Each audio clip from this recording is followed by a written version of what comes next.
বাক স্বাধীনতা এবং চিন্তার স্বাধীনতা এটি মানুষের মৌলিক অধিকার। এই অধিকারকে হরণ করবার কোনো রাইট কোনো রাষ্ট্রের কোনো ক্ষমতাসীনদের থাকার কথা নয় গণতান্ত্রিক রাষ্ট্রে। একজন মানুষের চিন্তার স্বাধীনতা এবং বাক স্বাধীনতা কেন প্রয়োজন? তো একজন মানুষের চিন্তার স্বাধীনতা এবং বাক স্বাধীনতা এটি মৌলিক অধিকারের অংশ তার কোনো মানুষের। তো মানুষ যখন জন্মগ্রহণ করে তখন স্বাধীন চিন্তা এবং স্বাধীন বলবার অধিকার নিয়ে জন্মগ্রহণ করে। আমরা দেখি আধুনিক রাষ্ট্র ব্যবস্থায় কখনো কখনো এই অধিকারকে হরণ করা হয়। এটি ক্ষমতাসীন সরকার যারা তাদের ক্ষমতাকে কুক্ষিগত করবার জন্য অথবা পাকাপোক্ত করবার জন্য মানুষের বাক স্বাধীনতাকে হরণ করা হয়, যার অংশ হিসাবে কোথাও কোথাও দেখা যায় যে গণমাধ্যমের স্বাধীনতা হরণ করা হয়, গণতান্ত্রিক অধিকারকে হরণ করা হয়, গণমাধ্যম বন্ধ করে দেয়া হয়।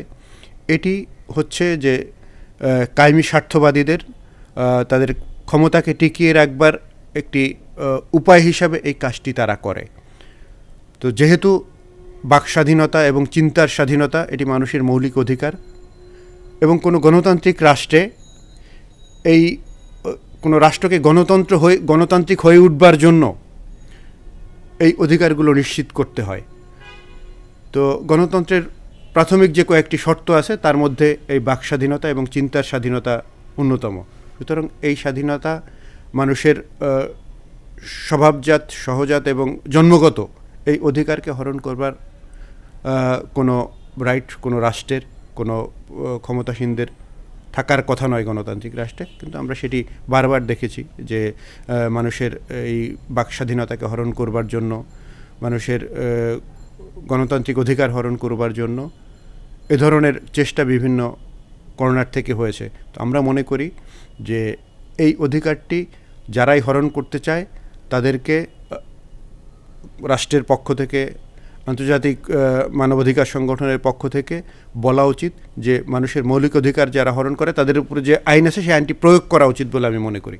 আসলে আমরা জাতির সামনে যে কথাটি বলতে চাই যে জুলাই বিপ্লবের মধ্য দিয়ে গত 5 আগস্ট ফ্যাসিবাদের পতনের পরে যে নতুন সরকার প্রতিষ্ঠিত হয়েছে, আমি এই সরকারের কাছে আবেদন রাখতে চাই যে যেই প্রত্যাশা নিয়ে, যেই চেতনা নিয়ে একটি নতুন স্বাধীন দেশ প্রতিষ্ঠিত হয়েছে, সেখানে গণমাধ্যমের স্বাধীনতা, বাক স্বাধীনতা, গণমানুষের বলবার অধিকার, চিন্তার অধিকার এটি যাতে কোনোভাবেই রহিত করা না হয়, কোনোভাবেই যাতে বাধাগ্রস্ত না হয় সেই বিষয়টি খেয়াল রাখবেন। এবং গণমাধ্যম যে অবাধ স্বাধীনভাবে গণমাধ্যম তাদের কাজ চালিয়ে যেতে পারে এবং গণমাধ্যম কর্মীদের যে একটি নিরাপত্তা আইনের কথা আমরা বারবার বলছি, একটি নিরাপত্তা আইন করার মধ্য দিয়ে এদেশের গণমাধ্যম কর্মীদের সুস্থভাবে এবং গণমাধ্যম কর্মীদের অবাধে তাদের সাংবাদিকতা করবার সুযোগ তৈরি করে দেবেন, এই প্রত্যাশা আমরা করি। এবং জাতির কাছে এই প্রত্যাশা যে তারাও যাতে এদেশে যারা অতীতে গণমাধ্যম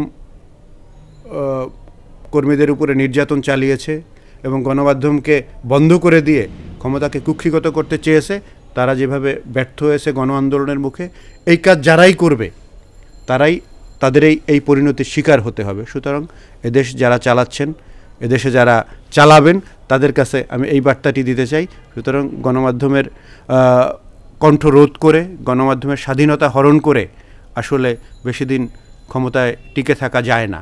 এটি প্রমাণ হচ্ছে বিগত ফ্যাসিবাদী হাসিনা সরকারের পালিয়ে যাওয়ার ঘটনার মধ্যে দিয়ে এটি আবারও নিশ্চিত হয়েছে।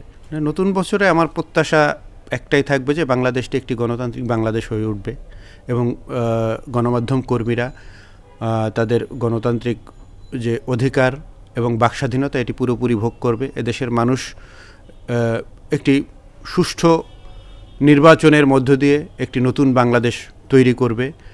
আমরা যে আন্দোলনের মধ্যে দিয়ে একটি নতুন পট পরিবর্তন হয়েছে, নতুন একটি ডাইমেনশন তৈরি হয়েছে, সেখানে এদেশের মানুষ একটি গণতান্ত্রিক স্বাধীন সার্বভৌম বাংলাদেশ দেখতে চায়।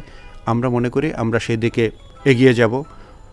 যে সরকার এখন রাষ্ট্র পরিচালনা করছেন তারাও এদেশে একটি সুষ্ঠু পরিবেশ তৈরির মধ্য দিয়ে যে যে সংস্কারগুলো প্রয়োজন সেই সংস্কারগুলো করার পরে একটি অংশগ্রহণমূলক নির্বাচনের মধ্য দিয়ে জনগণের নির্বাচিত সরকারের কাছে ক্ষমতা হস্তান্তর করে তারা তাদের দায়িত্ব শেষ করবে, এই প্রত্যাশা।